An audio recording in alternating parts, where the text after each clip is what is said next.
கடந்த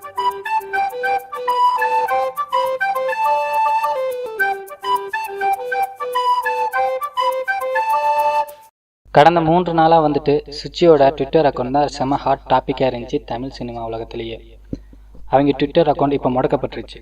ஆக்சுவலி அவங்களோட ஒரு ட்விட்டர் அக்கௌண்ட் முடக்கப்பட்டனா இன்னொரு ட்விட்டர் அக்கௌண்ட் உடனே ஓப்பன் பண்ணாங்க. அதுக்கு ஒரு நாள்லேயே வந்து 31,000 பேர் ஃபாலோ பண்ணியிருந்தாங்க. சுச்சி ட்விட்டர் அக்கௌண்ட்ல இந்த 3 நாளாக தனுஷ், ஹன்சிகா, த்ரிஷா, சூதுகோம் கதாநாயகி சஞ்சிதா ரெட்டி ஆகியோரின் புகைப்படங்கள் வெளியாகி தமிழ் சினிமாவை ஒரு உலுக்கி எடுத்து. அது மட்டும் இல்லாமல் மேலும் பாடகி சின்மயி, அனிருத், ஆண்ட்ரியா, பார்வதி நாயர், அமலாபால் ஆகியோரின் புகைப்படங்கள் மற்றும் வீடியோக்களும் அடுத்தடுத்து வெளியாகும் என அந்த ட்விட்டர் பக்கத்தில் கூறப்பட்டுள்ளது. இதில் சஞ்சிதா ரெட்டி மட்டும் அந்த ட்விட்டர் வீடியோவில் இருக்கிறது நான் இல்லை அப்படின்னு மறுப்பு தெரிவிச்சிருந்தாங்க. மற்ற யாரும் வேற எந்த ஆக்ஷனும் எடுக்கல, இது ஒரு சில்லி பப்ளிசிட்டி அப்படின்னு சொல்லி விட்டுட்டாங்க. இதை பற்றி சுசித்ரா கிட்ட கேட்கும்போது சுச்சி சொன்ன பதில் என்னன்னா, 2 நாளைக்கு முன்னாடி பாடல் ஒளிப்பதிவு முடிந்து இரவு வீட்டிற்கு வந்து தூங்கினேன். காலையில் தனுஷ் ஆஃபீஸ்ல இருந்து எனக்கு கால் வந்தது. கால் எடுத்து பேசும்போது உங்களோட ட்விட்டர் அக்கௌண்ட் வந்து ஹேக் பண்ணப்பட்டிருக்குன்னு அவங்க சொன்னதுக்கு அப்புறம் தான் எனக்கே தெரியும். அந்த பிக்சர்ஸ்லாம் நான் பார்த்தேன்.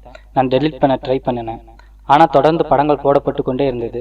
என் சார்பில் போலீஸில் புகார் கொடுத்துருக்கேன். சில பேர் மேலுள்ள ஒரு வெறுப்புணர்ச்சியை என்னோட அக்கௌண்ட் ஹேக் செஞ்சு தீர்த்துக்கிட்டாங்க. இந்த விஷயத்துக்கும் எனக்கு எந்த ஒரு தொடர்பு இல்லை. நான் எந்த ஒரு ஆக்ட்ரஸ் ஃபோட்டோஸையும் போடலை. நான் மேக்ஸிமம் நைட் பார்ட்டியில் கலந்துக்கவும் மாட்டேன் அப்படின்னு சுச்சி சொல்லியிருக்காங்க.